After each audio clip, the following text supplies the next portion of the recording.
আসসালামু আলাইকুম। কেমন আছেন সবাই? আশা করি ভালো আছেন। আলহামদুলিল্লাহ আমিও ভালো আছি। আজকে আমি একটা খুবই সুন্দর জায়গায় যাচ্ছি।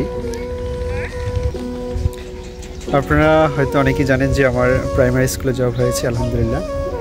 তো গতকালকে আমাদের এই স্কুলের পদায়নটা দিয়েছে যে যোগদান পোস্টিং কোথায় পড়েছি। তো গতকালকে জানার পরে হচ্ছে যে আমার একটা খুবই জেলাস ফিল হচ্ছে যে আমার স্কুলটা কেমন বা কী।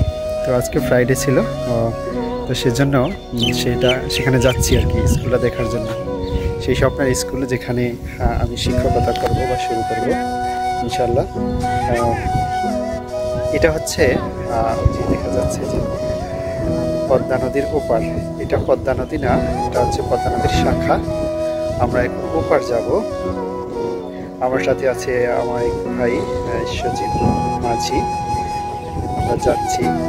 এটা মূলত আমার বাড়ি থেকে আসতে 30 মিনিট এই জায়গায়। এখান থেকে কতক্ষণ লাগে জানি না।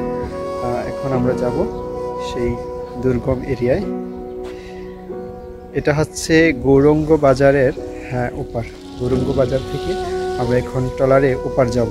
তারপর দেখি যে স্কুলের কন্ডিশন বা পজিশন কেমন। ইনশাল্লাহ আশা করি ভালো হবে। আপনারা দোয়া রাখবেন ইনশাল্লাহ। চলেন দেখে আসি আমাদের সেই স্বপ্নের স্কুলটি।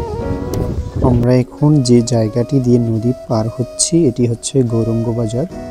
এখান থেকে প্রতিনিয়ত টাইমলি ট্রলারগুলো ছেড়ে যায় কাজিকাটার উদ্দেশ্যে। আমরা যাত্রা শুরু করলাম। এরপর এখান থেকে ঘাট দিয়ে দুলারচর ঘাট, তারপর হচ্ছে নদী পার হয়। প্রায় 1 থেকে 1.5 ঘন্টার মতো সময় লাগে যাইতে। আমরা যেখানে যাচ্ছি এটি হচ্ছে সখীপুর থানার একটি ইউনিয়ন, কাজিকাটা ইউনিয়ন। এখানে শুধু আমি নয়, এবারে নিয়োগপ্রাপ্ত সকল পুরুষ বা ছেলে শিক্ষকগণের নিয়োগ হয়েছে কাজিকাটা ইউনিয়নে। তো এই জন্য সবার কাছে একটি এক্সপেরিমেন্ট। আমিও জীবনের প্রথমবারের মতো যাচ্ছি কাজিকাটা ইউনিয়নে। আমি প্রথমে ভেবেছিলাম যে এই নদীটি পার হলেই হয়তো কাজিকাটা হবে, কিন্তু কিছুক্ষণ পরে দেখি যে এটি একটি বিশাল নদী, যেটা চাঁদপুরের নদী থেকেও প্রশস্ত।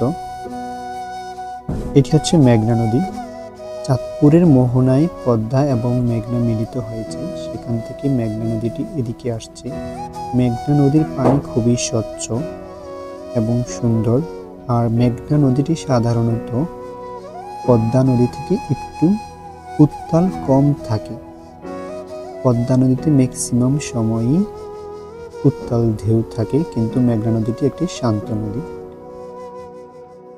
যাই হোক, বড় নদী তো নদী, সেটির ভয়াবহতার রূপ আরও হয়তো বর্ষাকালে বেশি দেখা যায়।